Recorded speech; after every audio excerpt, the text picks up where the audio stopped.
Chapter 6 869 Kind of Liars. Mark Twain, in one of his stories, says of a character that whatever statement he chose to make was entitled to prompt and unquestioning acceptance as a lie. There are a great many kinds of liars and a great many ways of lying. Mrs. O.P. once understood to classify lies as lies of vanity, lies of flattery, lies of convenience, lies of interest, lies of fear, lies of malevolence, and lies of wantonness. Mark Twain, in taking account of stock, counts 869 varieties of lies. We all know the foolish liars who lie without motive from force of habit. We can understand a person's lying when he has a strong motive for it. But to lie without any purpose whatever seems to the normal mind an unintelligible thing. A very large class of liars are liars of carelessness, thoughtlessness, people who do not mean to lie, who are honest enough, but who are slipshod in their mental processes. Their observation is faulty.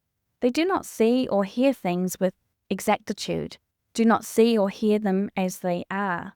This comes from not taking pains to get the exact facts about anything into their heads. One of the most pernicious lies is the flatterer, the one who cannot bear to wound you on your weak point. Then there is the polite liar, who provocates and deceives in order to be courteous. He wants you to think well of him and wants to make you feel good. He would rather deceive you than tell you unwelcome truths.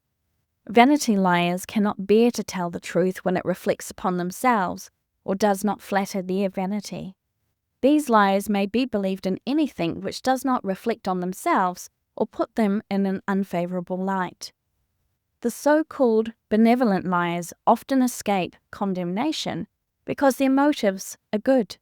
A good-natured man or woman compelled to dismiss an employee will sometimes give an undeserved recommendation, quite unconscious of the injury thus done a later employer. Slander, the blackest of all the falsehood family, does not always require a lying tongue. There are 1,000 ways of lying.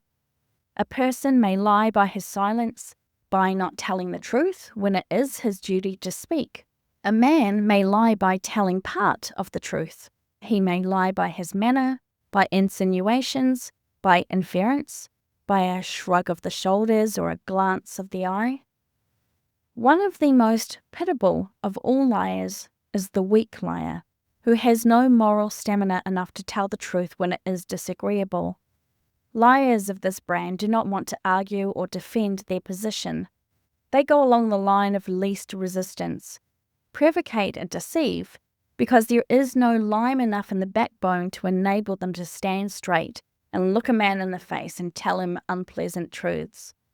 They would rather make him feel good at the time and prefer that he find out the truth when they do not have to meet his gaze.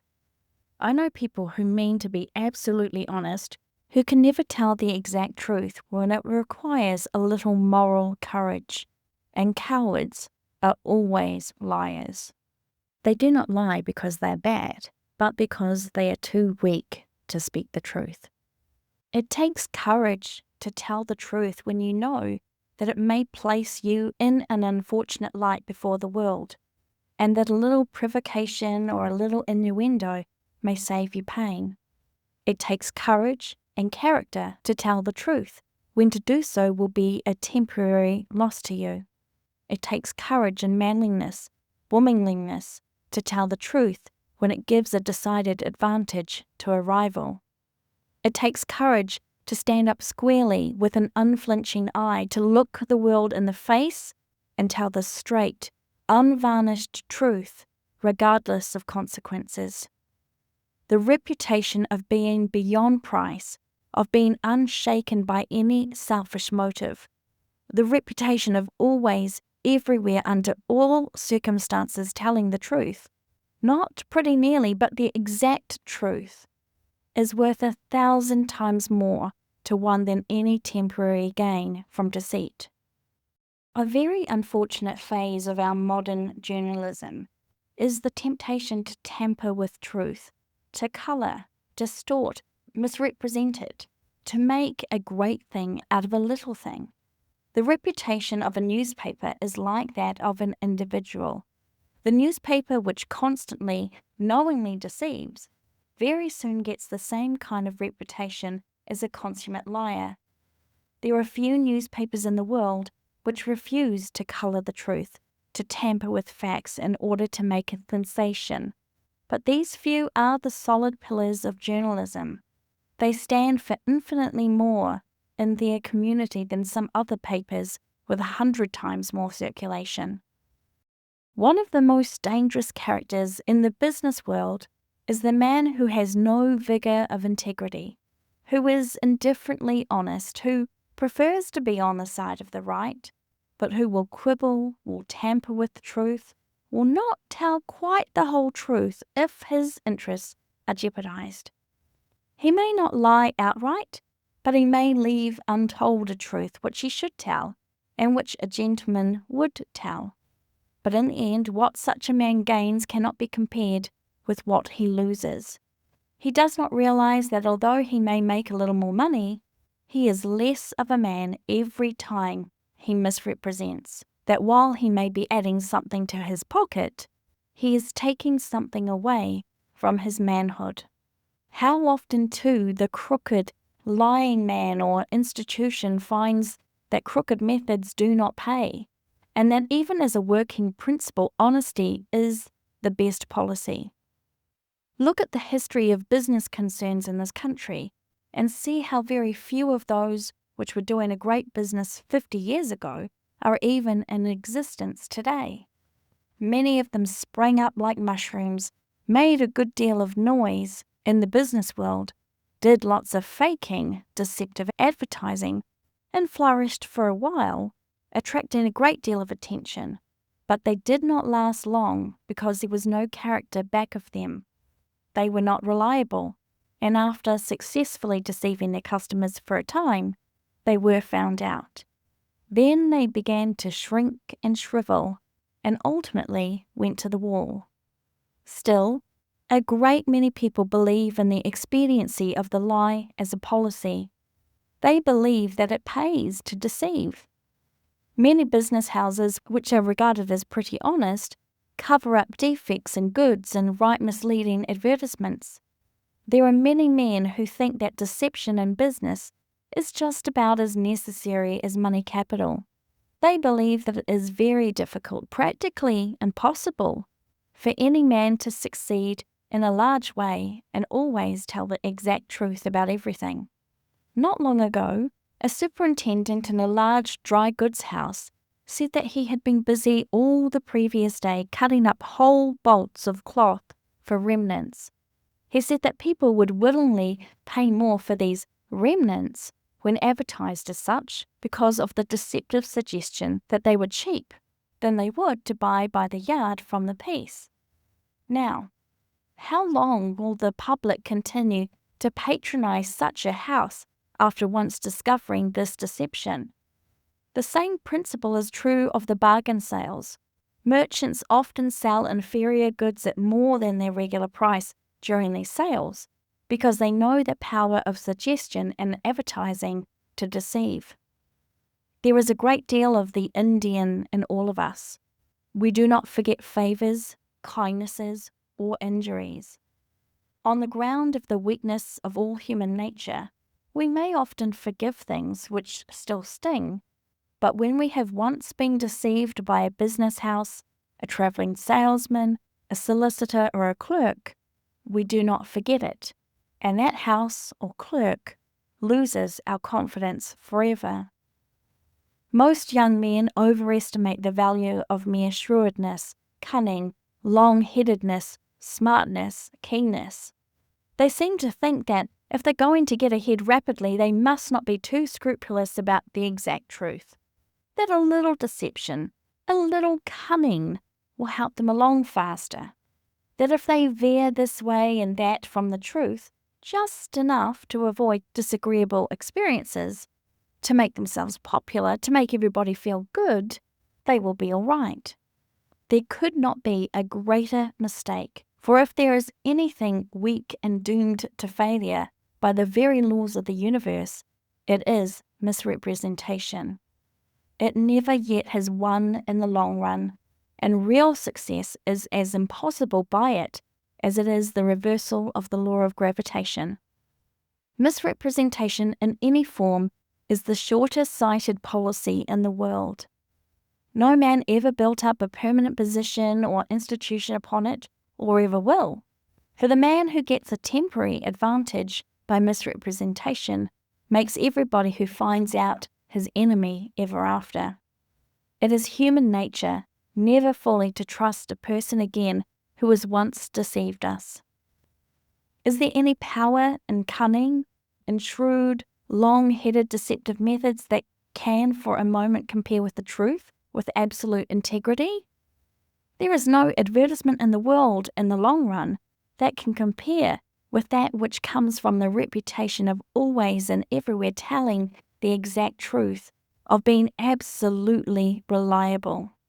This reputation alone has made the names of some of the great business houses in this country worth millions of dollars. Every time a man deceives, he knows that he has to cover his tracks. He is always on thorns for fear of discovery, for everything in his own nature is trying to betray him. But when he tells the truth, because he is built on the truth plan, he has all the universe sustaining, supporting, backing him. What a difference there is between the power of a man who is telling the truth and is conscious that he is backed by the eternal principle of right and justice, and the man who is lying and is conscious of it. One can look the world in the face without wincing because he feels that he is backed by eternal principle. There is victory in his eye, assurance in his very bearing, while there is something within the other man which says, I am a liar. I'm not a man. I know I am not a man, but a sneak, a make-believe. The moment we attempt to express that which is not true, we are crippled, for we are doing an unnatural thing and are not reinforced by the consent of all our faculties. The best thing in us, the divine thing, protects against the false. No man can be really strong when in the wrong. Everything within rebukes him, everything tells him of his cowardice. Truth is man's normal state. Deception is a cultivated, abnormal thing. There is no substitute for the right. Cunning cannot take its place, nor can education. A person may have great ability and a college education, but if he does not ring true, if there is any evidence of counterfeit about him, he never gets our confidences, our order, our businesses, or our patronage. There is always a question mark in our minds when we have dealings with a man who is not perfectly honest. We're not sure of him. On the other hand, a person may lack education, culture, even refinement, but if he has an honest heart, if he rings true every time, we believe in him, we trust him. No man can look honest and long give the impression of honesty when he is an habitual scoundrel. It is only a question of time when something will happen to tear off his mask and reveal the real man. Just look at the man who has practiced deceit and lying all his life. There is not a line of truth in his face. His very expression is false. He radiates dishonesty from every pore. He may attempt to deceive with his smooth, honeyed diplomacy, but we instinctively feel that he is a liar in every part of his being. It does not matter how he tries to cover up his rottenness by appearances of respectability, his clothes, his money. He cannot long continue to cheat the heart. What he says about himself contradicts what we feel. A perfectly truthful man regards his honor first, his interests come later. Truth is everything to him. Justice must be done no matter if it goes against his own interests. Man is constructed along the lines of truth, and he cannot violate his nature without showing it by the loss of the best thing in him. The liar's deception destroys his self-respect, and with it goes his confidence. And what can a man accomplish who cannot respect himself or believe in himself? Why is it that the single man without wealth or position has so often exerted marvelous power in the world? Simply because he was supported by principle, because one man with the right is always a majority and can stand against the world for principle is invincible. One man in the right has often been more than a match for tens of thousands in the wrong. This was what made Lincoln such a giant. He always stood for truth and justice. He believed what he said, and he knew that the very structure of the universe was backing him. He would never take a case unless he believed that his side was in the right. He knew that the advocate on the other side would always be placed at a disadvantage by trying to make others believe what he did not believe himself, that he would be weak at best, no matter how great an orator he might be. Lincoln knew there was something backing him that was greater than oratory, mightier than words, and which multiplied his natural ability 1,000-fold. Right speaks with the force of law. The world listens when truth speaks through a man like Lincoln, who was entrenched in principle, backed by the right. Not all of the mighty force which made him a giant among his fellows was generated in his own brain. There was a power back of him loaned from justice, from right, which made him invincible, a power which all men forfeit the moment they forsake truth, principle. When a man feels that he is buttressed by the right, entrenched in truth, he does not feel weak, although the whole world may be against him. He feels the everlasting arm about him because he knows that nothing can stand against principle. Nothing can be so mighty as the right. One of the mysteries of the ages has been the marvel of men going to the stake smiling, without a tremor, standing calm and serene while the flames were licking the flesh from their bones. They were supported by a power back of the flesh, but not of it, by the conviction that they were in the right. They did not feel alone or weak, for they were entrenched in eternal principle. They believed that they were protected by the Almighty, and nothing could shake their confidence or disturb their faith. Their exalted mental condition lifted them even above the pain of physical torture. The man who goes through the world sailing under false colours, trying to make black appear white, will always have a hard time of it. Nobody will long believe him, no matter how smooth his tongue, how long-headed or cunning he may be. Things are so planned that if a man is ever to get very far, or to accomplish very much in this world, he must be honest, for the whole structure of natural law is pledged to defeat the lie, the sham. Only the right, ultimately, can succeed. What would you think of a man who tries to defeat the laws of mathematics? He is a bigger fool who tries to get ahead of right, tries to defeat justice by lying and deceit. No man ever yet got around God, good, justice, right. It is true, a man may get something in the wrong, so may a thief, but the wrong always defeats itself because it has no principle in it.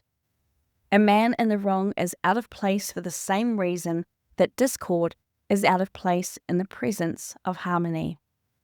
Not long ago, 9 students were suspended at Brown University for cribbing in their examinations. A great many well-intentioned students lie by cribbing in all sorts of ways in their recitations and examinations. They put formulae and figures and suggestions and all sorts of helps upon their cuffs and shirt bosoms, fingernails and paper rolls to help them during their recitations or examinations, thus laying foundations for future forms of deceit and dishonesty on a large scale, which may ultimately ruin them. Many prosperous businessmen who are very conscientious about telling verbal lies are consummate liars in the deceits they work into their manufacturers, their commodities. I know a man who is always talking to his sons about telling the truth, yet he has for nearly half a century been selling lies in his store. Boxes of lies, barrels of lies, lies in foreign silks made in New Jersey, and all sorts of imported articles. American liars in high places have recently had the flashlight of public scrutiny turned upon them. Men who not long ago stood high in the American regard are worse than nobodies today, for they are despised by their fellow men. Does it pay to sell one's birthright for a little mess of pottage? Veracity to a man should be as priceless as virtue to a woman. When he has lost truthfulness and the reputation for it, he is a burned-out man, a mere shell, like one of our great skyscrapers gutted by fire. Does it pay to take chances with one's reputation? Nothing can compensate the lily for a smirch upon its whiteness. Nothing can compensate the rose for the loss of its perfume and its beauty. What is a man good for when the best thing in him is rotten, when all that makes him a man, all that marks him from the brute, is decayed? We might as well call a composition full of discordant notes, played on an instrument jangled out of tune, by the name of music as to call him who has violated the fundamental principles of his God-given nature a man. Just in proportion as a man departs from the law on which he was made, truth, he approaches this brute and should be so classified by all decent people. Is there a sadder sight in America today than that of so many young men gambling with their reputations, taking chances with their good names for the sake of a few more dollars or a little notoriety, with as little thought as they would bet on a racehorse? What use is a fortune so gained that whenever the owner goes, he will be pointed out as a man who has sold out his honor, his good name, his friends, everything that a manly man holds dear?